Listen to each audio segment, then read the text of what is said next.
श्री सत्यनारायण व्रत कथा। पहला अध्याय।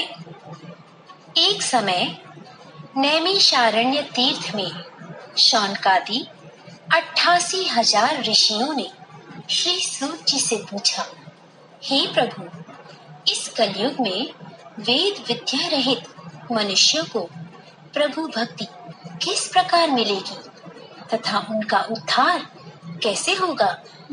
हे मुनि श्रेष्ठ, कोई ऐसा तप कहिए जिससे थोड़े समय में पुण्य प्राप्त हुए तथा मनवांछित फल की प्राप्ति हो। ऐसी कथा सुनने की हमारी बहुत इच्छा है। सर्वशास्त्र ज्ञाता श्री सूत जी ने कहा, हे वैष्णवों में पूज्य, आप सबने प्राणियों के हित की बात पूछी है। अब मैं उस श्रेष्ठ व्रत को आप लोगों से कहूंगा जिस व्रत को नारद जी ने लक्ष्मी नारायण भगवान से पूछा था और लक्ष्मीपति ने मुनि श्रेष्ठ नारद जी से कहा था। सो ध्यान से सुनो।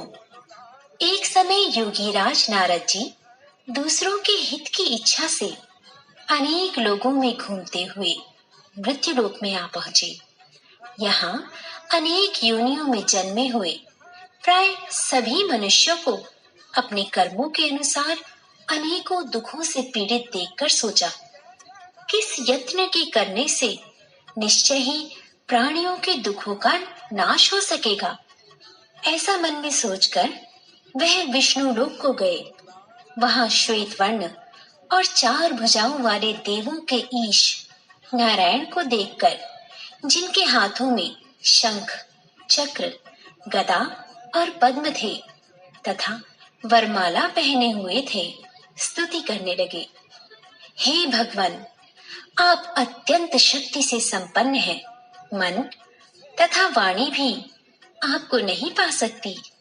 आपका आदि मध्य अंत भी नहीं है। आप निर्गुण स्वरूप सृष्टि के आदिभूत व भक्तों के दुखों को नष्ट करने वाले हो। आपको मेरा नमस्कार है। नारद जी से इस प्रकार की स्तुति सुनकर विष्णु भगवान बोले, हे मुनि श्रेष्ठ, आपके मन में क्या है? आपका किस काम के लिए आगमन हुआ है? निसंकोच कहें। तब नारद मुनि बोले, मृत्युलोक में सब मनुष्य जो अनेक योनियों में पैदा हुए हैं, अपने अपने कर्मों के द्वारा अनेक प्रकार के दुखों से दुखी हो रहे हैं। हे नाथ, यदि आप मुझ पर दया रखते हो तो बतलाइए कि उन मनुष्यों के सब दुख थोड़े से ही प्रयत्न से कैसे दूर हो सकते हैं। श्री विष्णु भगवान जी बोले, हे नारद, मनुष्यों की भलाई के लिए तुमने बहुत अच्छा प्रश्न किया है। जिस काम के करने से मनुष्य मुंह से छूट जाता है, वे मैं कहता हूँ, सुनो। बहुत पुण्य देने वाला स्वर्ग तथा मृत्युलोक दोनों में दुर्लभ एक उत्तम व्रत है। आज मैं प्रेमवश होकर तुमसे कहता हूँ, श्री सत्यनारायण भगवान का यह व्रत अच्छी तरह विधि पूर्वक करके मनुष्य धरती पर आयु पर्यंत सुख भोग कर मरने पर मोक्ष को प्राप्त होता है। श्री भगवान के वचन सुनकर नारद मुनि बोले, हे भगवान, उस व्रत का फल क्या है? क्या विधान है और किसने ये व्रत किया है और किस दिन ये व्रत करना चाहिए? विस्तार से कहिए। विष्णु भगवान बोले, हे नारद, दुख, शोक आदि को दूर करने वाला, धन धान्य को बढ़ाने वाला, सौभाग्य तथा संतान को देने वाला यह व्रत सब स्थानों पर विजयी करने वाला है। भक्ति और श्रद्धा के साथ किसी भी दिन मनुष्य श्री सत्यनारायण की प्रातःकाल के समय ब्राह्मणों और बंधुओं के साथ धर्म परायण होकर पूजा करे। भक्ति भाव से नैवेद्य, केले का फल, शहद, घी, दूध और गेहूं का आटा सवाया लेवे। गेहूं के अभाव में साठी का चूर्ण भी ले सकते हैं और सब पदार्थों को भगवान के अर्पण कर दें तथा बंधुओं सहित ब्राह्मणों को भोजन कराएं। पश्चात स्वयं भोजन करें।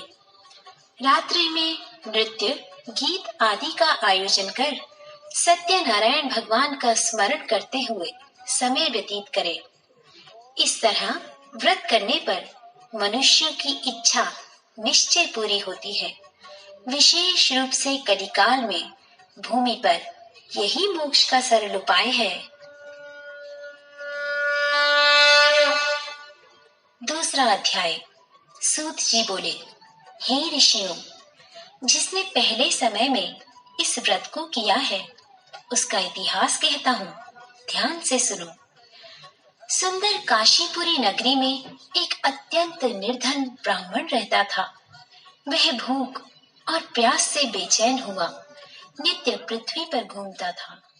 ब्राह्मणों से प्रेम करने वाले को दुखी देखकर बूढ़े ब्राह्मण का रूप धर उसके पास जा आदर के साथ पूछा, हे विप्र, तुम नित्य दुखी हुए पृथ्वी पर क्यों घूमते हो?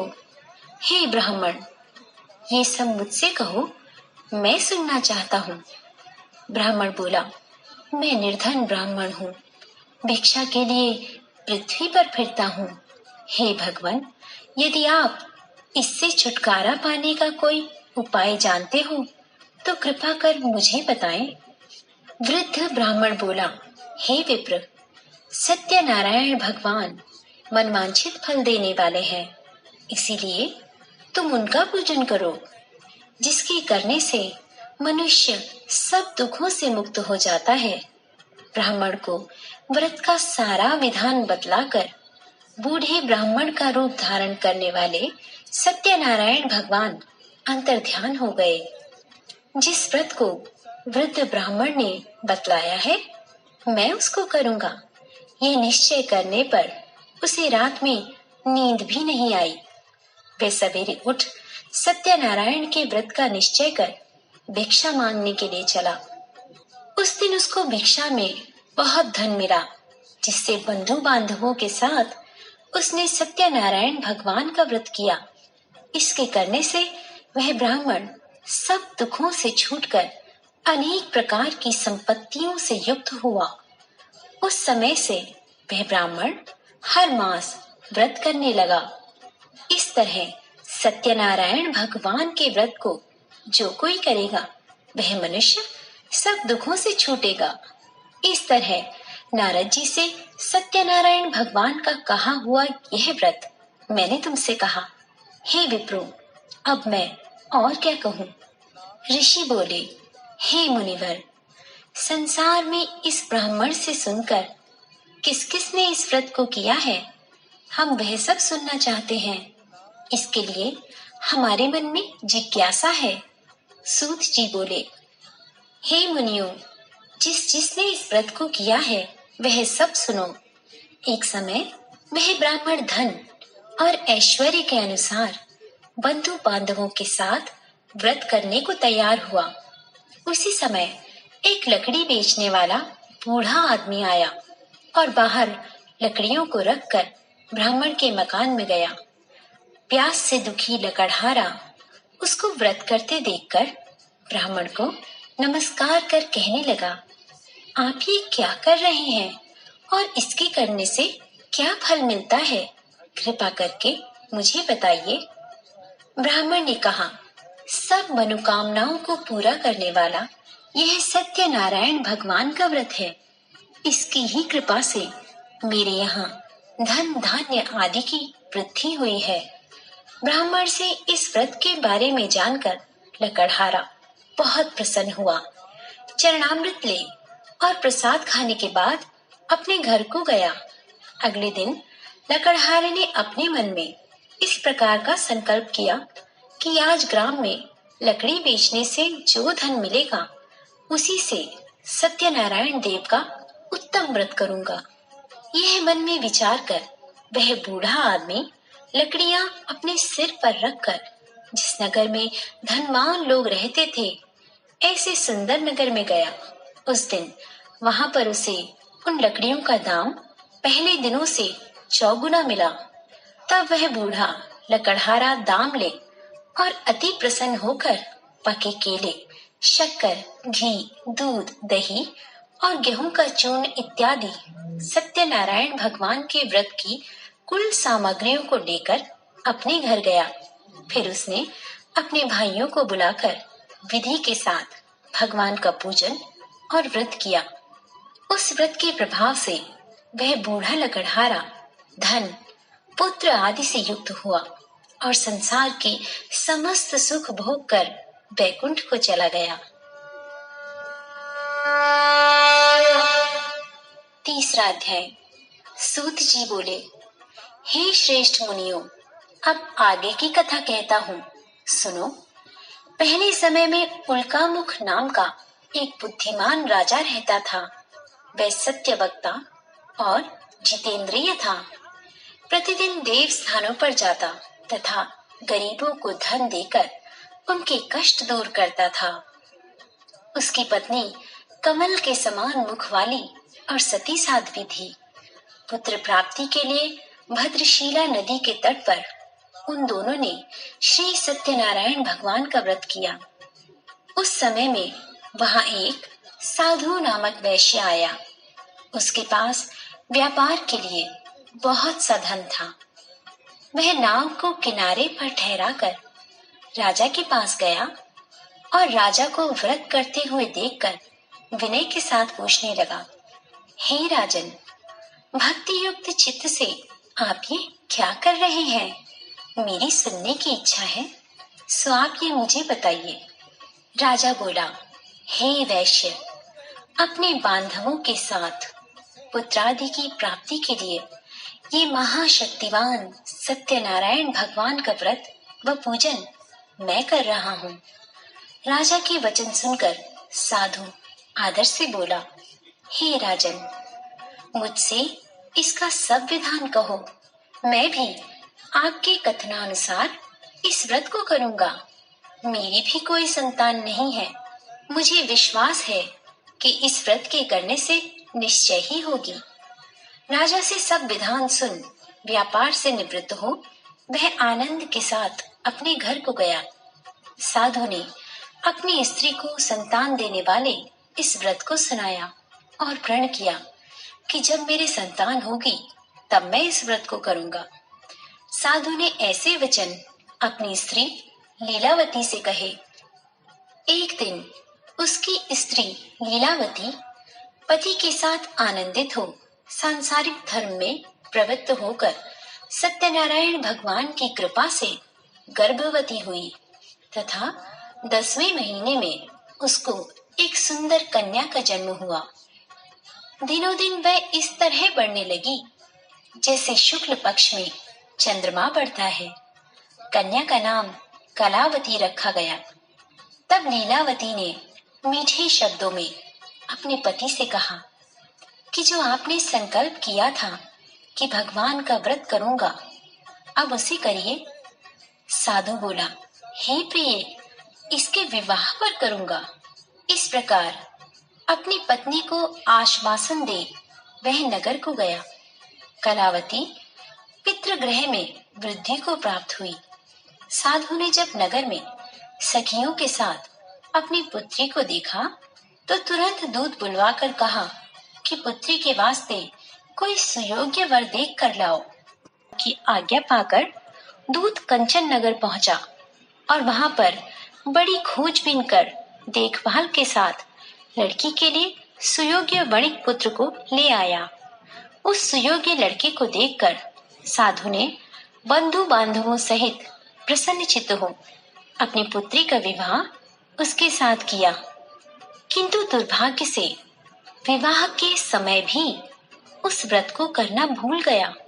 तब श्री सत्यनारायण भगवान क्रोधित हो गए और साधु को श्राप दिया कि तुम्हें दारुण दुख प्राप्त होगा। अपने कार्य में कुशल साधु वैश्य अपने जमाता सहित समुद्र के समीप स्थित रत्नपुर नगर में गया और वहां दोनों ससुर जमाई चंद्रकेतु राजा के उस नगर में व्यापार करने लगे।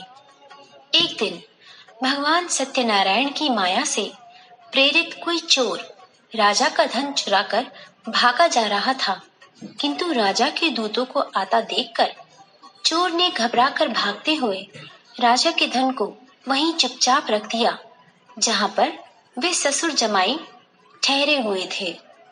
जब दूतों ने उस साधु वैश्य के पास जाकर राजा का धन देखा, तो वे दोनों को बांध कर ले गए और राजा के समीप जाकर बोले, हे राजन, ये दो चोर हम पकड़ लाए हैं, देखकर आज्ञा दीजिए। तब राजा की आज्ञा से उनको कठोर कारावास में डाल दिया और उनका सब धन छीन लिया। सत्यनारायण भगवान के श्राप के कारण साधु वैश्य की पत्नी व पुत्री भी घर पर बहुत दुखी हुई। उसके घर पर जो धन रखा था चोर चुरा कर ले गए।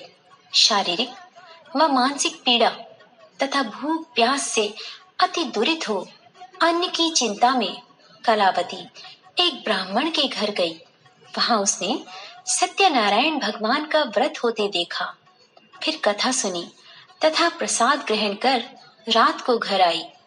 माता ने कलावती से कहा, हे पुत्री, अब तक कहाँ रही व तेरे मन में क्या है? कलावती बोली, हे माता, मैंने एक ब्राह्मण के घर श्री सत्यनारायण भगवान का व्रत होते देखा है। कन्या के वचन सुनकर लीलावती भगवान के पूजन की तैयारी करने लगी। लीलावती ने परिवार और बंधुओं सहित श्री सत्यनारायण भगवान का पूजन किया और वर मांगा कि मेरे पति और दामाद शीघ्र घर आएं। साथ ही प्रार्थना की कि हम सबका अपराध क्षमा करो। सत्यनारायण भगवान ने इस व्रत से संतुष्ट होकर राजा चंद्रकेतु को स्वप्न में दर्शन देकर कहा, हे राजा, जिन दोनों वैश्यों को तुमने बंदी बना रखा है वे निर्दोष हैं। उन्हें प्रातः ही छोड़ दो और उनका सब धन जो तुमने ग्रहण किया है लौटा दो, नहीं तो मैं तेरा धन, राज्य, पुत्रादि सब नष्ट कर दूंगा। राजा से ऐसे वचन कहकर भगवान अंतर्ध्यान हो गए। प्रातः काल राजा चंद्रकेतु ने सभा में अपना स्वप्न सुनाया। फिर दोनों वणिक पुत्रों को कैद से मुक्त कर सभा में बुलाया। दोनों ने आते ही राजा को नमस्कार किया। राजा मीठे वचनों से बोला, हे महानुभावों, तुम्हें भावीवश ऐसा कठिन दुख प्राप्त हुआ है, अब तुम्हें कोई भय नहीं। ऐसा कहकर राजा ने उनको नए नए वस्त्राभूषण पहनाए तथा उनका जितना धन दिया था उससे दुगना धन देकर आदर सहित विदा किया। दोनों वैश्य अपने घर को चल दिए। चौथा अध्याय। सूत जी बोले, वैश्य ने मंगलाचार करके यात्रा आरंभ की और अपने नगर को चला। उसके थोड़ी दूर निकलने पर दंडी वेशधारी सत्यनारायण ने उनसे पूछा, हे साधु, तेरी नाव में क्या है? अभिमानी वणिक हंसता हुआ बोला, हे दंडी, आप क्यों पूछते हो? क्या धन लेने की इच्छा है?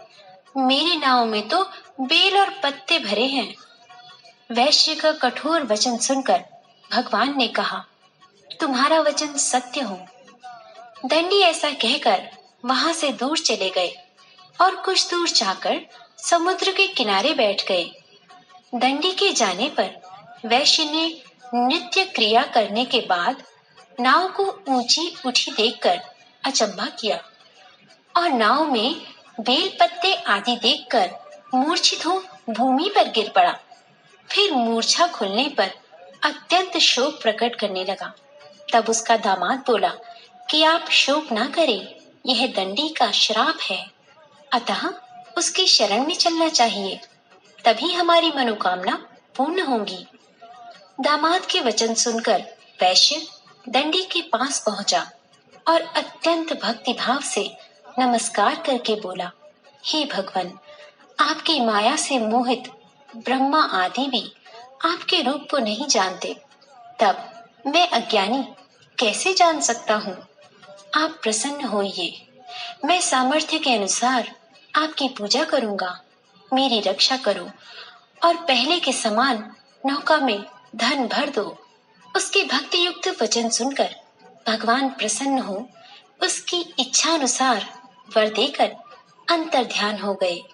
तब उन्होंने नाव पर आकर देखा कि नाव धन से परिपूर्ण है। फिर वह भगवान सत्यनारायण का पूजन कर साथियों सहित अपने नगर को चला। जब अपने नगर के निकट पहुंचा तब दूत को घर भेजा। दूत ने साधु के घर जा उसकी स्त्री को नमस्कार कर कहा कि साधु अपने दामाद सहित इस नगर के समीप आ गए हैं। ऐसा वचन सुन साधु की स्त्री बड़े हर्ष के साथ सत्यदेव का पूजन करने लगी और उसने पुत्री से कहा, मैं अपने पति के दर्शन को जाती हूँ, तू कार्य पूर्ण कर शीघ्र आ। परंतु कलावती माता के वचनों को अनसुना कर प्रसाद छोड़कर पति के पास चली गई। प्रसाद की अवज्ञा के कारण सत्यदेव ने रुष्ट हो उसके पति को नाव सहित पानी में डुबो दिया। कलावती अपने पति को न देखकर रोती हुई भूमि पर गिर गई।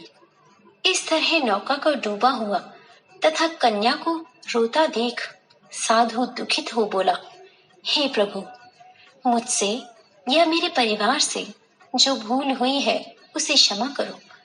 उसके दीन वचनों को सुनकर सत्यदेव प्रसन्न हो गए और आकाशवाणी हुई, हे साधु, तेरी कन्या मेरे प्रसाद को छोड़कर आई है, इसलिए उसका पति अदृश्य हो गया है। यदि वह घर जाकर प्रसाद खाकर लौटे तो इसे पति अवश्य मिलेगा। ऐसी आकाशवाणी सुनकर कलावती ने घर पहुंचकर प्रसाद खाया, फिर आकर पति के दर्शन किए। तत्पश्चात साधु ने बंधु बांधवों सहित सत्यदेव भगवान का विधि पूर्वक पूजन किया। उस दिन से वह प्रत्येक पूर्णिमा को सत्यनारायण भगवान का पूजन करने लगा। फिर इस लोक का सुख भोग कर अंत में स्वर्ग लोक को गया। 5वां अध्याय। श्री सूत जी बोले, हे ऋषियों, मैं एक और कथा कहता हूँ, सुनो। प्रजापालन में लीन तुंगध्वज नाम का एक राजा था। उसने भी भगवान का प्रसाद त्याग कर बहुत दुख पाया। एक समय वन में जाकर वन्य पशुओं को मारकर बड़ के पेड़ के नीचे गया। वहां उसने ग्वालों को भक्तिभाव से बांधवों सहित सत्यनारायण जी का पूजन करते देखा। परंतु राजा अभिमानवश देख कर भी वहां नहीं गया और ना नमस्कार ही किया। जब ग्वालों ने भगवान का प्रसाद उसके सामने रखा तो वह प्रसाद को त्याग कर अपनी सुंदर नगरी को चला गया। वहां उसने सब कुछ नष्ट पाया। तब वह जान गया कि यह सब भगवान ने ही किया है। तब वह उसी स्थान पर ग्वालों के समीप गया और विधि पूर्वक पूजन कर प्रसाद खाया तो सत्यदेव की कृपा से पहले जैसा था वैसा ही हो गया। फिर दीर्घकाल तक सुख भोग कर मरने पर स्वर्ग लोक को गया। जो मनुष्य इस परम दुर्लभ व्रत को करेगा, भगवान की कृपा से उसे धन धान्य की प्राप्ति होगी। निर्धन धनी और बंदी बंधन से मुक्त होकर निर्भय हो जाता है। संतानहीनों को संतान की प्राप्ति होती है तथा सब मनोरथ पूर्ण होकर अंत में वैकुंठ धाम को जाता है। जिन्होंने पहले इस व्रत को किया है, अब उसके अगले जन्म की कथा कहता हूँ। वृद्ध शतानंद ब्राह्मण ने सुदामा का जन्म लेकर मोक्ष को पाया। उल्कामुख नाम का राजा दशरथ होकर वैकुंठ को प्राप्त हुआ। साधु नाम के वैश्य ने मूर्ध्वज बनकर अपने पुत्र को आरे से चीरकर मोक्ष की प्राप्ति की। महाराज तुंगध्वज स्वयंभू मनु हुए। उन्होंने बहुत से लोगों को भगवान की भक्ति में लीन कर स्वयं मोक्ष प्राप्त किया। लकड़हारा भील अगले जन्म में गुह नामक निषाद राजा हुआ, जिसने भगवान राम के चरणों की सेवा कर मोक्ष प्राप्त किया।